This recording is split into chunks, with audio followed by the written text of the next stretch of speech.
Rosa, uma história de esperança. Análise sob a perspectiva do direito civil. Sumário. Assuntos abordados nessa apresentação. Resenha, análise do direito material e análise de jurisprudências, direitos da personalidade. Sobre o filme. O filme Preciosa, uma história de esperança, baseado no livro Push, perpassa no ano de 1987 no bairro de Harlem da cidade de Nova York. O longa-metragem conta a história de Clarice Precious Jones, uma jovem negra, gorda e pobre de 16 anos que sofre agressões físicas e psicológicas pela mãe, além de abusos sexuais pelo pai, os quais resultam em 2 gravidezes. No início do filme, a jovem expressa através de seus pensamentos o desejo de ser uma artista famosa, mas tem na figura materna seu maior desestímulo para seguir seus sonhos.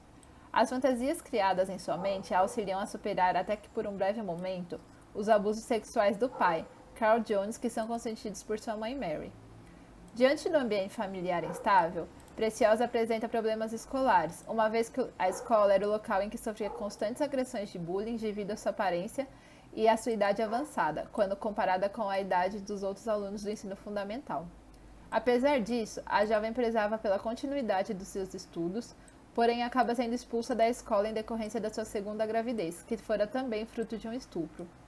Todavia, Preciosa é instruída pela diretora, que a expulsou, a procurar a escola Each One Teach One, local onde sua vida começa a mudar. É no espaço da escola alternativa que Preciosa conhece a professora Rain, responsável por auxiliá-la em questões acadêmicas e pessoais, proporcionando o aprendizado e o início da instauração de laços afetivos com os colegas da turma. No entanto, esse processo evolutivo é interrompido pelo nascimento de seu segundo filho, que, mesmo sendo auxiliada a entregá-lo para adoção, opta por criá-lo. Nesse momento, Preciosa anseia por cuidar também da sua filha Mongo, apelido que foi pejorativo, adotado em virtude da condição de portadora de síndrome de Down. O apelido foi criado por sua avó. Após um longo período no hospital, Precious Jones volta para casa, onde é mais uma vez agredida e em seguida expulsa por sua mãe. Frente à falta de um lar de inverno, a jovem decide invadir a escola para passar a noite, e nesse espaço ela é acolhida pelos colegas da sala e pela senhorita Rain. Posteriormente, irá acolher em sua casa, local onde vive com sua esposa.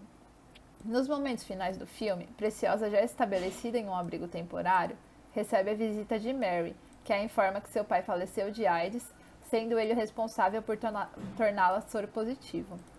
Abalada com o diagnóstico, a jovem desabafa em aula, revelando as dificuldades enfrentadas e a promessa de que seu pai fez que um dia os dois iriam se casar, o que na legislação americana é proibido. Por fim, a jovem volta ao escritório da senhorita West, assistente social responsável pelo seu caso, que busca intermediar a reconciliação entre Preciosa e sua mãe.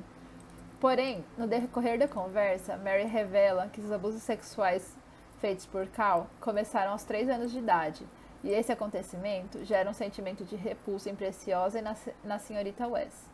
Assim sendo, Preciosa declara que não deseja permanecer em contato com a sua mãe, mostrando a pretensão de prosseguir a sua vida estudando e cuidando de seus 2 filhos de maneira completamente distinta da criação em que recebeu.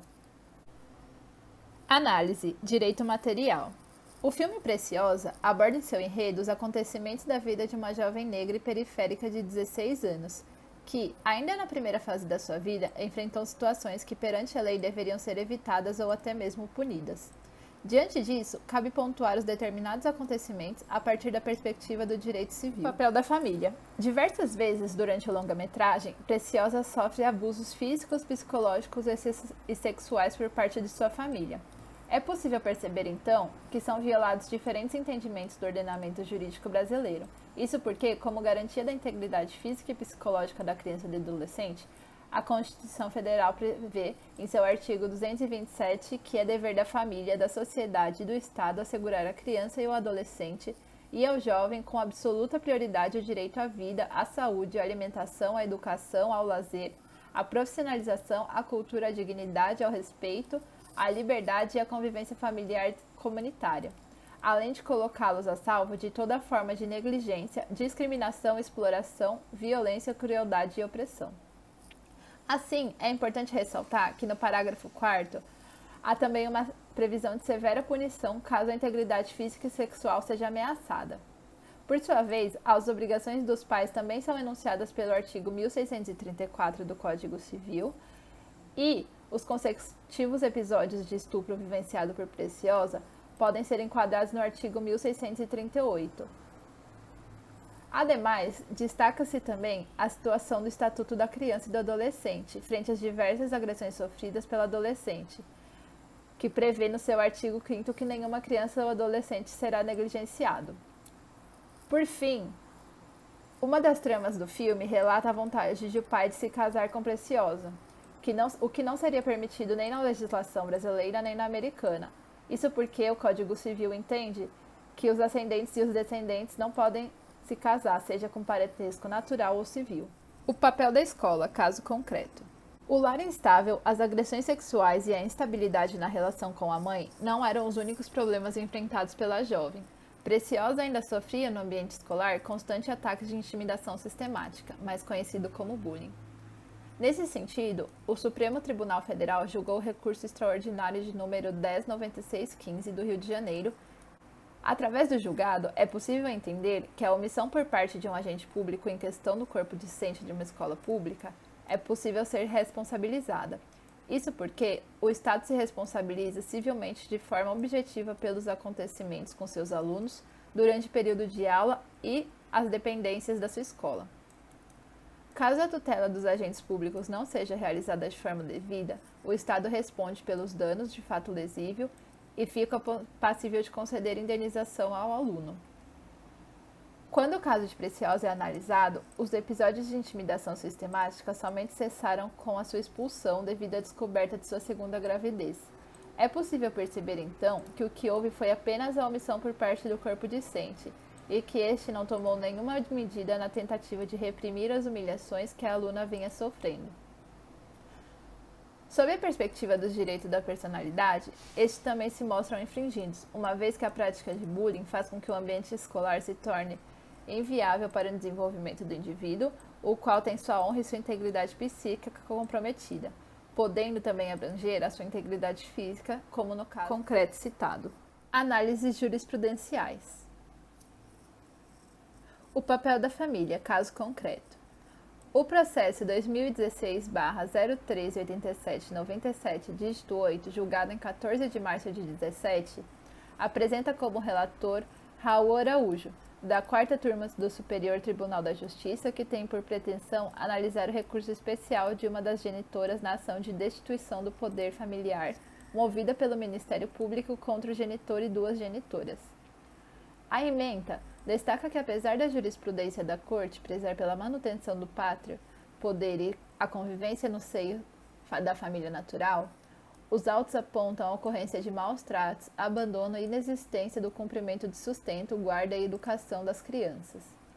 Além disso, revela que a vivência das crianças no ambiente familiar conflituoso fora marcada por agressões físicas e psicológicas, que as levam a apresentarem sequelas emocionais e até mesmo indícios de sérios distúrbios psicológicos.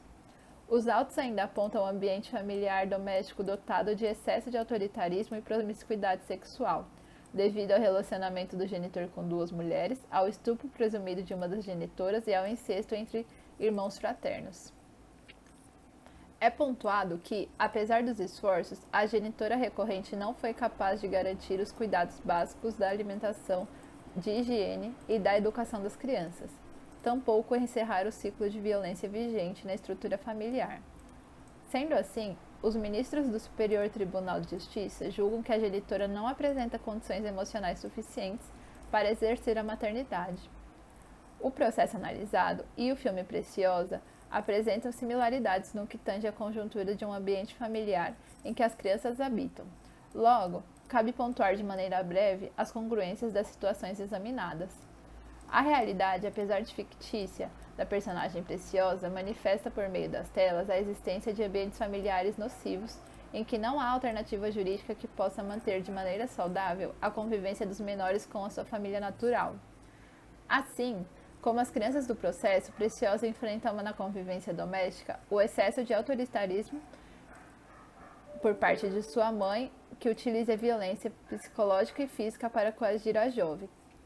Dessa forma, é possível identificar em ambos os casos a negligência parental, principalmente no que tange aos cuidados básicos que, em tese, deveriam ser exercidos pelos genitores, uma vez que é comprovado nos autos dos fortes indícios de agressões físicas e psicológicas no ambiente doméstico. Para mais, a personagem Preciosa vivencia, similarmente, um ambiente de promiscuidade sexual, dado que o pai abusa sexualmente dela desde a primeira fase da sua infância. Em conclusão, o descumprimento injustificado dos deveres inerentes ao poder familiar, a submissão dos menores na situação de risco, a falta de estrutura familiar, o ambiente nocivo e a violência física e psicológica e sexual e a ineficiência materna em interromper o ciclo de violência são recorrentes no caso julgado e no filme analisado, e, portanto, o que os difere é sobretudo a conduta estatal adotada, visto que, diferentemente de Preciosa, as crianças encontraram no Estado o amparo e a segurança necessária para garantir suas imunidades reforçadas pelo direito da personalidade, futuramente analisados. Uma análise sobre os direitos da personalidade. É importante ressaltar que todos os ataques e abusos sofridos pelas crianças estão contextualizados em uma série de violações de direitos da personalidade.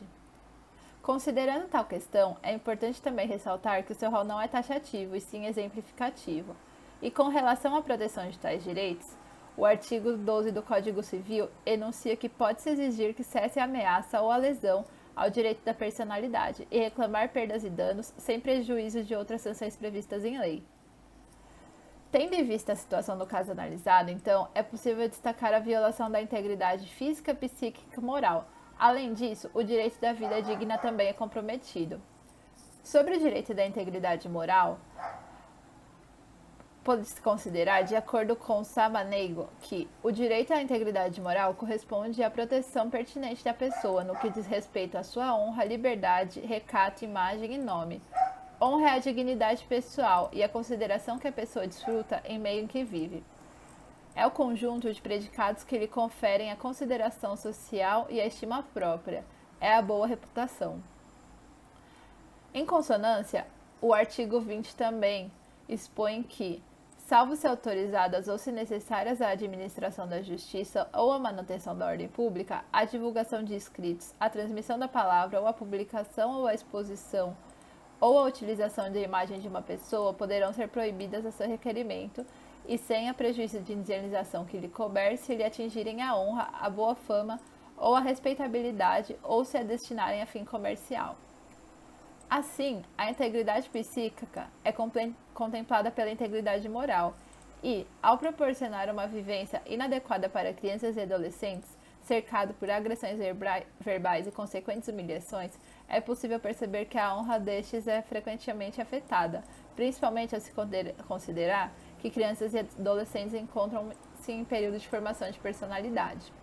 Por sua vez, o direito à integridade física, que também se enquadra no rol dos direitos da personalidade, também não é assegurado devido às constantes agressões. Vale ressaltar que tal descumprimento se relaciona também com a violação da integridade moral, uma vez que podem causar diversos traumas futuros nas crianças. Tendo em vista tudo o que foi apresentado, é possível perceber que a violação de diversos tipos de direito tem como plano de fundo o comprometimento dos direitos da personalidade. Isso porque, como exemplificado tanto com o caso de Preciosa, tanto com os julgamentos apresentados, os diversos direitos da personalidade estão sempre se sobrepondo a outros direitos e dificilmente são violados de forma isolada.